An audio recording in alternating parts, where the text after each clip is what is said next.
Halo, selamat datang kembali Sobat Alurians.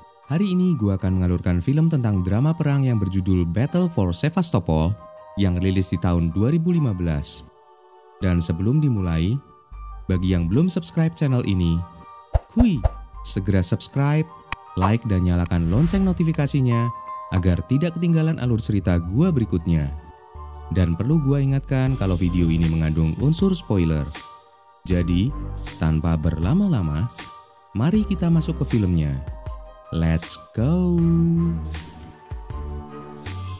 Film bermula di tahun 1957, di mana terlihat ibu negara Amerika Serikat saat itu, Eleanor Roosevelt, bercerita pada ajudannya tentang seorang gadis muda Soviet yang mana terkenal sebagai salah satu sniper yang paling mematikan pada Perang Dunia Kedua. Saat itu, Eleanor menghadiri sebuah acara pertemuan wajib militer mahasiswa di tahun 1942. Disitulah ia pertama kali bertemu dengan seorang gadis muda yang bernama Lyudmila Pavlichenko.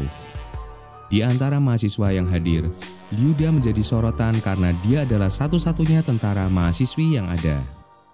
Lyuda berpenampilan pendiam dan sering memperlihatkan tatapan dingin pada setiap orang. Tidak sampai di situ saja. Setelah Lyuda mengatakan bahwa dia adalah seorang sniper dan dia telah membunuh 309 orang Nazi pada medan perang. Kemudian sebuah kilas balik menampilkan seorang Lyuda sebelum dia bergabung dalam Tentara Merah. Waktu berputar kembali ke tahun 1937 di sebuah universitas di Kiev. Ada seorang petugas akademi sedang menempelkan pengumuman penerimaan mahasiswa baru. Seorang teman menarik tangan Lyuda agar segera melihat hasil pengumuman. Dan di situ nama Lyuda tertera pada urutan pertama pada daftar. Lyuda pulang ke rumah dan membantu ibunya yang akan mengadakan sebuah pesta untuk merayakan keberhasilan putrinya. Bersamaan itu, ayah Lyuda, seorang tentara Soviet, tiba di rumah. Hubungan Lyuda dan ayahnya tidak begitu dekat sehingga terlihat ayahnya tidak peduli saat anaknya menduduki peringkat pertama dalam ujian masuk universitas. Setelah pertemuan yang dingin dengan ayahnya, Lyuda pergi ke taman di mana dia bertemu kembali dengan sahabat dekatnya, Masha. Teman-teman Lyuda sedang berdebat tentang bagaimana mereka akan merayakan keberhasilan, di mana para cowok ingin ke arena tembak, sementara para gadis ingin pergi ke bioskop. Mereka lalu membuang undi dengan lempar koin. Akhirnya keputusan mereka jatuh pada arena tembak. Lyuda bersaing dengan para cowok, sementara gadis lainnya menunggu di pinggir. Lyuda mengabaikan ejekan dari teman cowoknya dan meminta petugas jaga mengajari cara menggunakan senapan. Dengan panduan petugas, Lyuda membidikan senapan dan menembak. Setelah selesai, petugas memeriksa target dan mengumumkan bahwa Lyuda adalah pemenangnya. Para cowok menjadi merasa tidak percaya karena dikalahkan oleh seorang cewek. Keesokan hari saat berada dalam kelas, Lyuda dipanggil ke ruangan rektor. Di dalam ruangan ternyata rektor bersama dengan seorang perwakilan dari militer. Militer memanggil Lyuda setelah mendengar berita dari lapangan tembak kemarin untuk dikirim ke kamp pelatihan selama 6 bulan. Lyuda mengabarkan hal ini ke orang tuanya. Walaupun sedih, akhirnya ibunya membantu untuk mengemasi barang-barang yang dibutuhkan selama di kamp.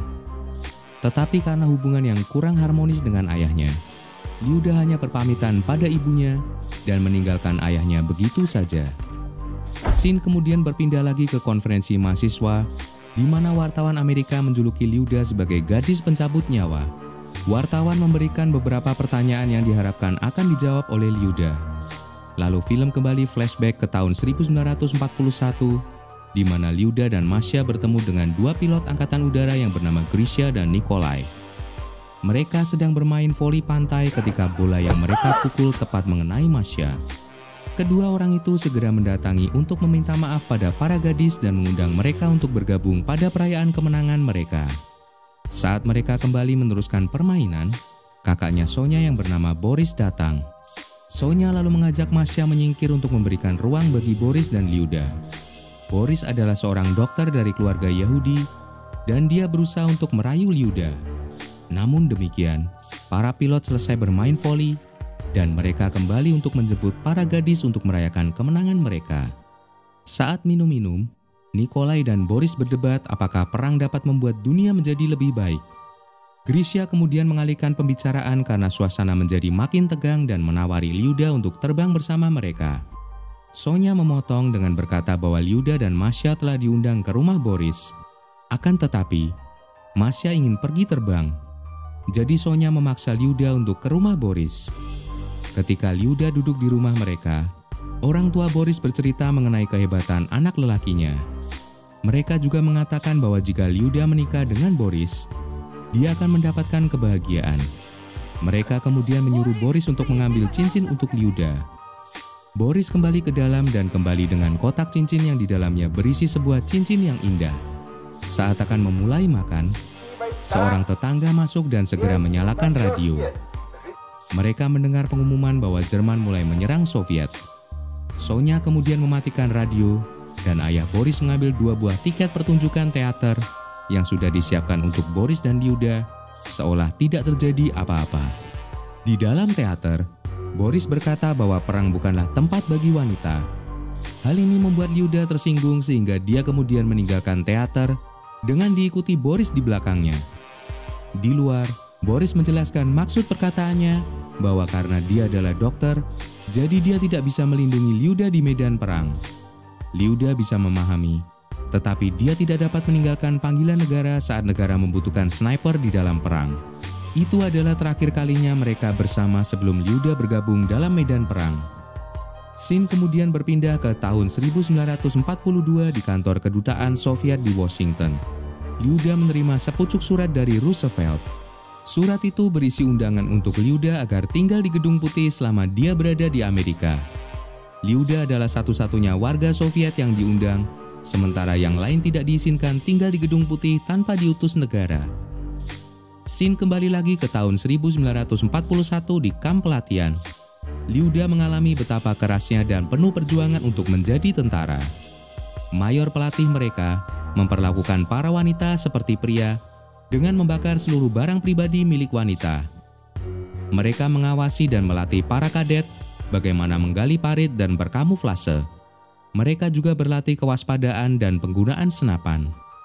Sebelum pelatihan usai, Mayor Komrat menguji kemampuan menembak Lyuda. Dia berdiri di samping papan target dan memerintahkan Lyuda untuk menembak. Lyuda menembak dengan tepat meskipun sang mayor berdiri di samping sasaran.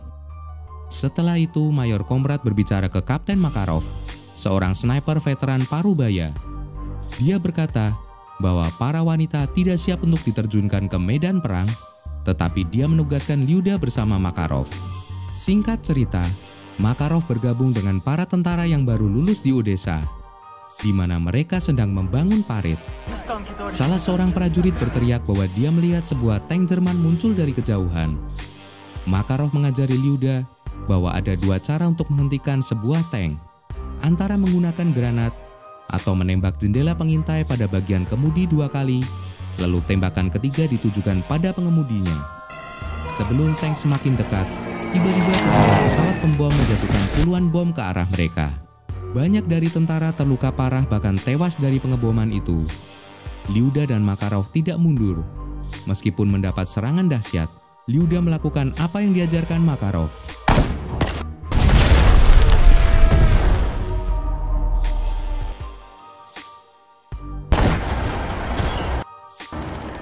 Setelah serangan reda, sisa prajurit kembali ke markas komando. Jenderal Petrov dengan bangga menghadiahkan sendiri senapan pribadinya untuk Lyuda. Petrov menjadikan Lyuda sebagai contoh untuk menyemangati prajurit lainnya. Setelah pertemuan singkat itu, Lyuda dan Makarov semakin dekat. Makarov bercerita kalau dia kehilangan istrinya ketika Jerman mulai menginvasi mereka. Percakapan itu kemudian terhenti karena terdengar suara Masya memanggil-manggil Lyuda. Masya kini bergabung dalam unit paramedis dan menjadi bahagia karena bisa berkumpul kembali dengan sahabatnya. Scene kembali ke tahun 1942, di mana wartawan menekan dan mengkritisi Soviet sebagai agresor melalui Lyuda. Lyuda tidak menyukai wawancara itu, dan untungnya Eleanor segera datang dan menghentikan wartawan demi Lyuda. Setelah itu, Eleanor mengajari Lyuda bagaimana bersikap pada konferensi pers seperti tadi. Scene beralih kembali ke tahun 1941 di Odessa, di mana Makarov bercerita bahwa dia pernah membunuh 3 orang musuh dengan 1 peluru. Keesokan harinya saat bertugas, Makarov menyeret mundur Lyuda karena bergerak terlalu maju karena ingin mempraktikkan apa yang sudah diceritakan Makarov semalam.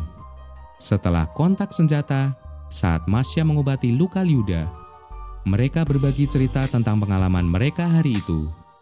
Masya telah mengobati 20 tentara, ditambah 1 tentara Jerman, sementara Lyuda telah membunuh 73 Nazi. Cerita itu kemudian terhenti ketika Grisha dan Nikolai memasuki tenda medis. Mereka berempat merayakan pertemuan mereka dengan makan dan minum. Akan tetapi, kemudian suasana bahagia ini menjadi hancur. Saat Grisha dan Masya meninggalkan tenda, Nikolai memaksa berhubungan intim dengan Lyuda. Lyuda mempertahankan diri, dan Makarov berusaha masuk untuk menolongnya. Namun dia telah menendang pangkal paha Nikolai. Lyuda kemudian mengikuti Makarov ke hutan dan mencoba menciumnya. Tetapi Makarov tidak membalas ciuman Lyuda karena dia merasa khawatir untuk memiliki hubungan di saat-saat perang. Pada sebuah kontak senjata, pesawat pembom menjatuhkan bom di dekat parit mereka, menyebabkan Makarov terjatuh dan Lyuda terluka sangat parah dan tak sadarkan diri. Meskipun Makarov sendiri cedera, dia membawa Lyuda ke rumah sakit di mana Boris bertugas di situ. Makarov menemani Lyuda untuk beberapa hari sebelum kembali ke medan perang. Scene beralih ke tahun 1942 di salah satu dapur Gedung Putih. Lyuda dan Eleanor terlihat sedang memasak bersama. Eleanor mengangkat sebuah penggorengan dan penggorengan itu meleset dari tangannya. Saat Eleanor mengangkat penggorengan itu, dia menyadari kalau Lyuda tidak kelihatan. Lyuda bersembunyi di bawah meja dengan tubuh menggigil dengan menggenggam erat pisau dapur. Eleanor mencoba menenangkan Lyuda dan bertanya mengapa dia begitu ketakutan mendengar bunyi penggorengan jatuh. Lalu Lyuda dengan menangis kembali membayangkan ketika kejadian pengeboman Jerman pada kapal-kapal Soviet. Kapal yang ditumpangi Lyuda yang sedang dalam pemulihan akan cederanya ditembaki oleh pesawat-pesawat Jerman. Lyuda dan Boris berlindung saat rentetan tembakan terdengar tanpa henti. Masya berusaha menenangkan Lyuda dengan mengatakan bahwa Grisha dan rekan angkatan udaranya sedang melindungi mereka dari udara.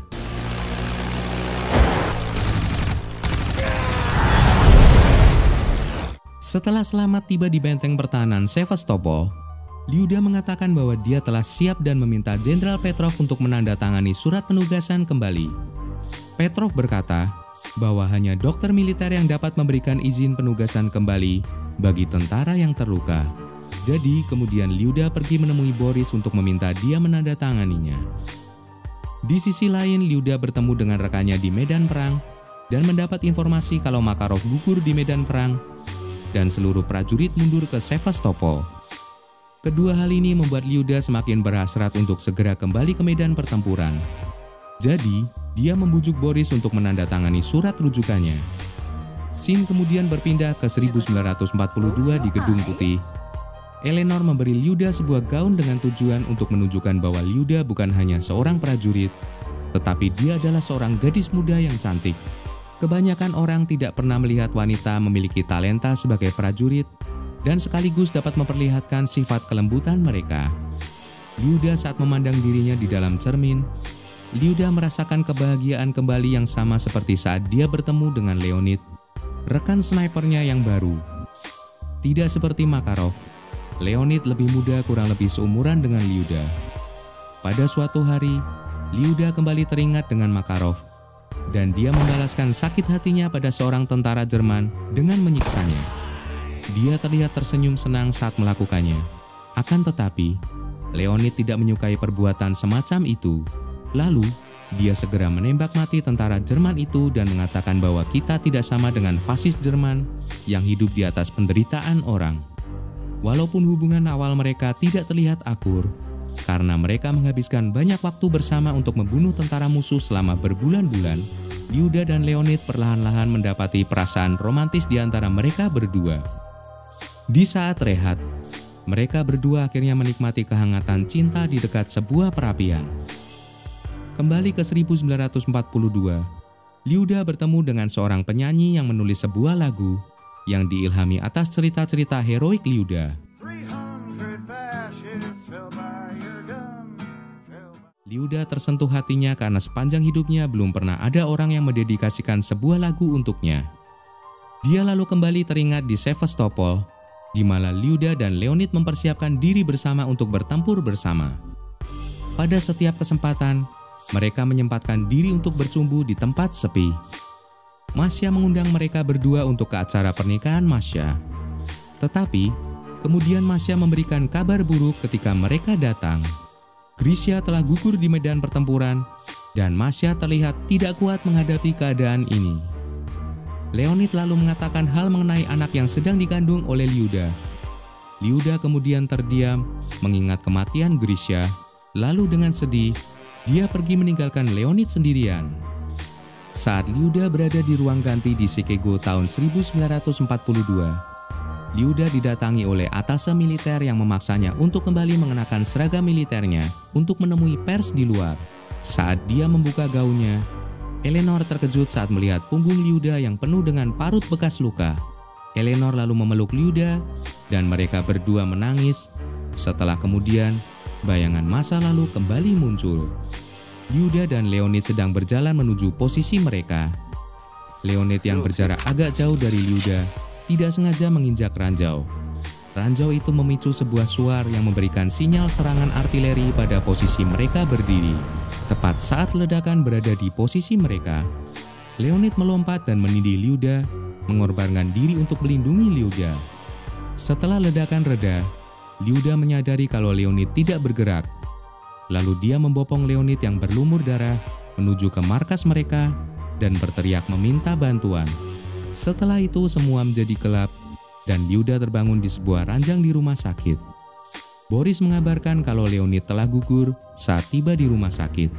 Kemudian datanglah beberapa utusan dari militer yang meskipun kondisi Liuda belum sembuh, mereka menugasi Liuda untuk memburu seorang sniper terbaik Jerman untuk sekaligus menepis propaganda Nazi bahwa Liuda sudah mati. Jadi, keesokan harinya, Liuda mengambil posisi untuk memburu musuhnya. Waktu berjalan lama karena kedua belah pihak sama sekali tidak ada satupun yang menemukan. Penantian yang begitu lama hingga keesokan harinya membuat Liuda lelah menunggu. Jadi dia memperlihatkan dirinya sehingga tertembak. Tetapi itu ternyata adalah sebuah trik untuk menipu musuhnya agar posisinya terlihat juga. Liuda tertembak di dada kanan, sementara dia berhasil menembak sniper musuh tepat di kepalanya. Walaupun Liuda telah memenangkan pertempuran sniper, tetapi Sevastopol tidak berada dalam kondisi baik. Seluruh warga sipil dan militer dievakuasi di bawah kepungan Jerman. Boris meminta pada Jenderal Petrov untuk mengevakuasi Liuda karena dia sedang menderita trauma pasca operasinya. Namun, Jenderal menolak permohonan Boris dan membutuhkan Liuda untuk membunuh lebih banyak lagi tentara Jerman. Pergi dengan tanpa harapan, Boris membawa Liuda ke sebuah kapal selam evakuasi. Kepanikan warga sipil terasa saat mencoba menaiki kapal. Liuda kemudian menyadari jika Boris memberikan surat izin evakuasi miliknya untuk meninggalkan kota. Boris tetap tinggal di belakang sambil berkata pada Liuda kalau dia akan menyusulnya menggunakan kapal berikutnya, yang tentu saja hal itu tidak pernah terjadi. Meskipun sebagian penduduk dan seluruh petinggi militer berhasil dievakuasi, tetapi sayangnya masih banyak prajurit dan warga yang terperangkap. Boris, Masya, dan tak terhitung warga lainnya tetap mempertahankan kota mereka dari Jerman hingga gugur. Scene kemudian beralih ke Chicago tahun 1942. Liuda sedang berhadapan dengan banyak awak media yang menantinya untuk berpidato. Liuda telah diberikan secarik naskah untuk pidatonya, tetapi kemudian naskah itu diremasnya dan dia berbicara langsung dari hatinya. Dia berani menjawab seluruh pertanyaan pedas para wartawan, dan dia berkata kalau semua yang hadir di situ tidak merasakan peperangan yang sebenarnya dan telah lama bersembunyi di belakang Liuda dan para prajurit pemberani lainnya. Dia juga menunjukkan bahwa walau dia adalah wanita, tetapi dia berhasil membunuh 309 fasis musuh mereka dibandingkan prajurit lainnya. Liuda kemudian memperoleh tepuk tangan dari semua orang yang hadir, antara kagum akan keberaniannya dan malu karena sebelumnya selalu memojokkan Lyuda. Film diakhiri dengan berlatar di tahun 1957 di Moskow, di mana Eleanor Roosevelt mengunjungi kembali sahabat lamanya, Lyuda, yang kini telah pensiun dan memiliki seorang anak lelaki. Mereka bertiga menonton opera bersama, dan film Battle for Sevastopol berakhir di sini. Thanks for watching dan sampai jumpa di video gue berikutnya. Bye-bye.